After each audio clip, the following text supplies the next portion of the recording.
Thing in my backyard. I posted this on No Sleep, but this is definitely paranormal. This was no regular person. This all started about a month ago. I live in urban Canada in southern Ontario. I have a pretty decent sized backyard with a large patio swing on one side of a concrete path and a cut down tree also on that side, close to a garage. The garage is a pretty big white garage, completely disconnected from the house. Beyond the garage is an alleyway, and then a small shopping plaza. Running from the street in front of the house to the alley, with a small lane for traffic as a lane. I have 3 dogs, so obviously, I let them out to run around the backyard for a while. There's a pretty bright motion sensor light connected to the house that could illuminate most of the yard, but you have to be at a really weird angle to set it off, and a pretty large object needs to be in the way to set it off. Usually, if you're in the lane I mentioned earlier, you can set it off. There's also a big plate window that lets you see most of the backyard and the kitchen, the closest room to the backyard, where the door to the backyard is. One quiet Friday night, I let my dogs out to do whatever. They bark a few times, I open the door to call them back in, the huge. For some reason, however, I decide to listen outside for a few more seconds. That's when I heard footsteps in the leaves. Usually that's nothing bad. Raccoons or squirrels are absolute bastards and will never shut up in my backyard, but these footsteps are heavy, like human heavy. There is also much more paced, like a human's and not like an animal's. I hear these footsteps walking around, but the light's not on, so I can't see shit. I briskly run back into the house and sit inside, away from the back door. A few nights later, I hear the same footsteps, but this time, they're quicker. Like a person is jogging around outside once again. The damn light is off, so I cannot see anything. Then fast forward to about 2 weeks ago, when I see something near the old tree trunk. This tree trunk must be about 9 or 10 feet tall, but I see what looks like a person peer around the tree trunk, then duck back out of sight. I freak the fuck out. My heart begins racing. I book it out of there and further into the house, and I hear the yard fence rustle, like a chain link fence rattling. I looked through a big window facing the lane and noticed the edge of the light. Whatever did that set off the light, so it wasn't any common yard-dwelling animal.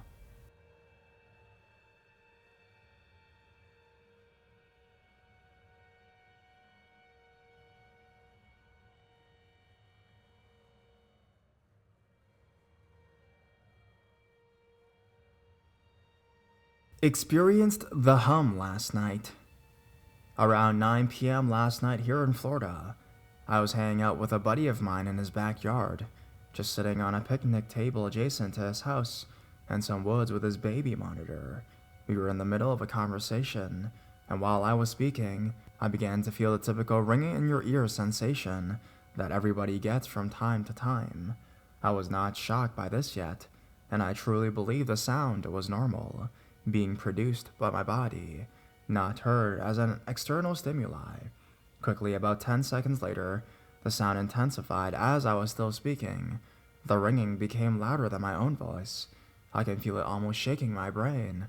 It is extremely high-pitched, and my ears aren't usually the best at picking up high frequencies. I begin to panic. What the hell, am I going deaf right now? Was the first thing I thought of, just as I was about to express my fear of going suddenly deaf. My friend says, "Bro, do you hear that?" Thank Lord he hears it too, I thought. But what the fuck is it? It sort of sounded like it was coming from the woods, but that was very hard to pinpoint. We sat confused looking at each other at that moment, basically being battered by this ringing sound. House alarms? Bugs in the woods? Aliens? Satellites? North Korea? EMP? Whatever it was. Any louder, and I would have been deaf for real. It wasn't like any noise, frequency, pitch, whatever that I've ever heard of. It literally shook my brain and bones as if it entered me. The strangest thing about this whole ordeal was that my baby monitor turned off during the ringing. Sounds totally crazy, but it did. Absolutely no external sounds besides the ringing. It eventually subsided slowly and more slowly until it completely went away, and the lullaby from the monitor came back on. Lasted probably no more than 45 seconds. A definite what the fuck moment for me and my buddy. We just sat there contemplating dozens of things it could have been. but I guess it remains an unsolved phenomenon. Anyone else experienced the hum?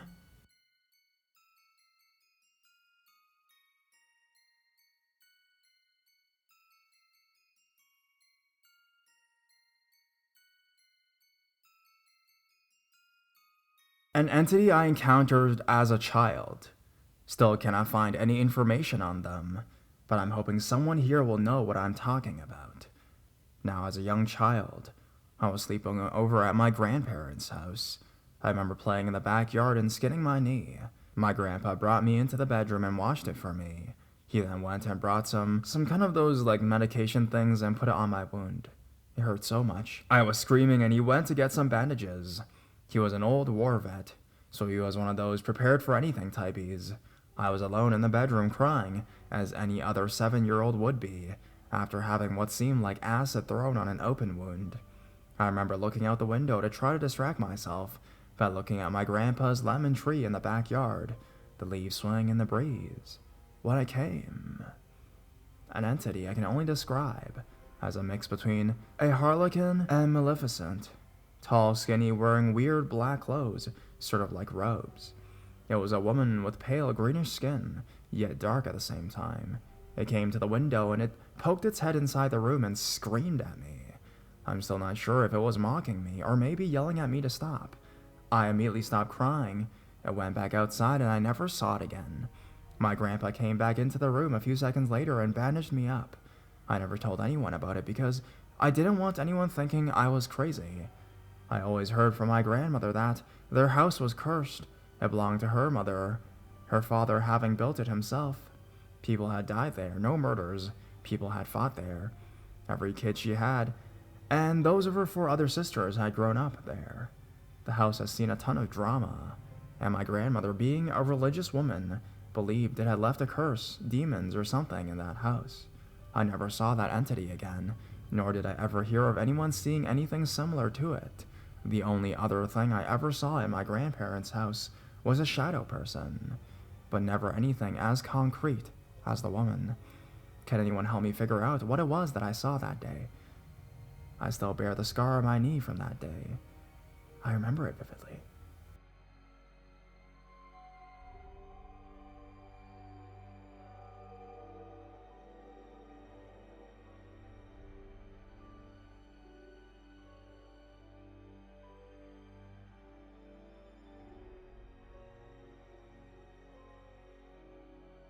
The football player. This was an ongoing paranormal encounter. It continued from beginning to end for over a year.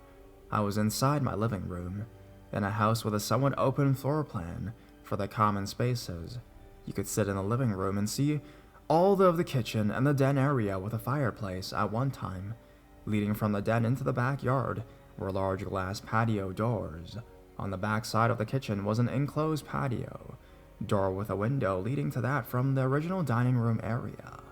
One afternoon, I was binge watching something or another when movement caught my eye outside. There was a young man in denim and a white and red letterman's jacket, moving back and forth extremely rapidly in the backyard, back and forth past the patio windows. He was zooming back and forth, back and forth, back and forth. Then he saw me and stopped, and moved over to the door between the kitchen and the patio. I did not recognize this kid. I immediately thought I should protect my family, so I sent him the message that he could not enter, living people first. Over the course of a few months, he kept on returning. I denied him admittance to the house. I told him that the original owners were not there anymore. He told me that he knew. He said he was from my hometown. He said he knew my daughter. One night, when I was home alone, I told him that I would speak to him on the patio. I was a little wary of seeing that face peering through the patio door. So I went outside. I hear spirits very often. Seeing spirits is less common for me though, although it is increasing the past few years. This young man related that he had died in an auto accident. He wanted to come into the house to apologize to my daughter for something. I told him he could not come inside. He showed me the accident. I remember my daughter telling me about his death. She told me it was an acquaintance and that he was a friend of hers from math class 3 or 4 years before this. Yet I was determined that he would not upset her or harm her in any way. His buddies had threatened her before he died. He and his buddies had assaulted several students. The school, however, did nothing until they beat a neighborhood boy into a coma halfway through the school year. The school's reaction was to suspend the previous victims when they reported the threats and violence. One of my daughter's friends was suspended for 2 weeks straight when he reported he was being threatened by these same kids. So I decided to homeschool my children when my child finally told me she had been targeted. It was the best way in which I could protect her. This kid was one of the bullies. My girl was unaware he was part of that group, though. I said I was sorry, but I would protect my daughter and my son. And there was a barrier on the entire outside of the house for a reason. I told him that I needed to feel comfortable with him and his true intentions before I would even allow him inside my house. I asked him if he had any idea the pain and the grief to which he had subjected my child, her offense. In a class of 40 or so students, she was the only one who was passing. The idiot teacher had announced this to the entire class. This communication between he and I went on intermittently for months and months. You see, spirits, who are one thing and pretend to be something else, eventually give themselves up. So, I watched and I waited for him to do the same, for him to give himself up. I ignored unless I felt like engaging. I refused him permission to attach to us or attach himself to the house. Eventually, I learned his identity.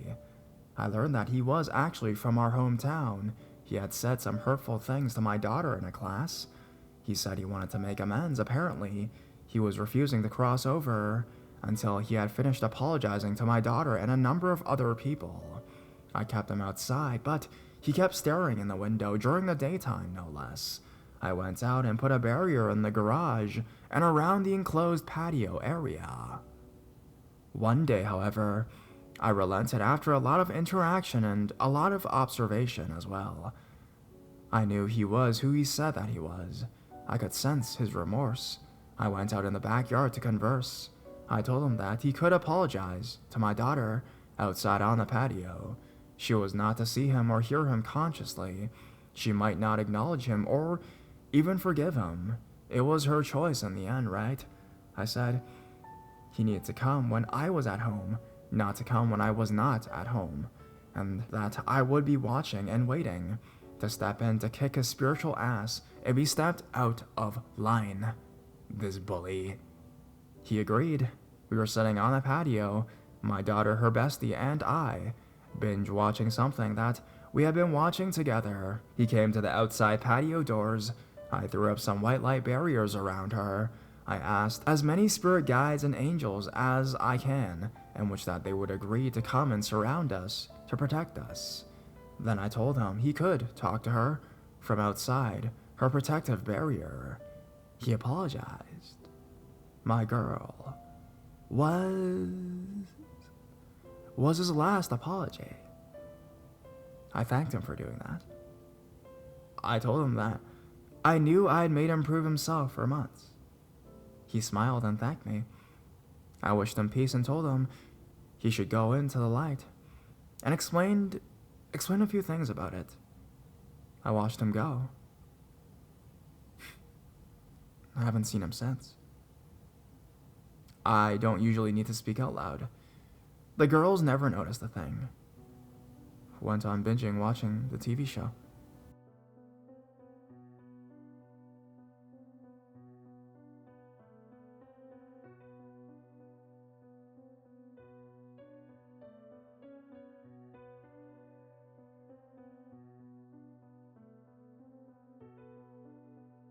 Solid black 3D figure.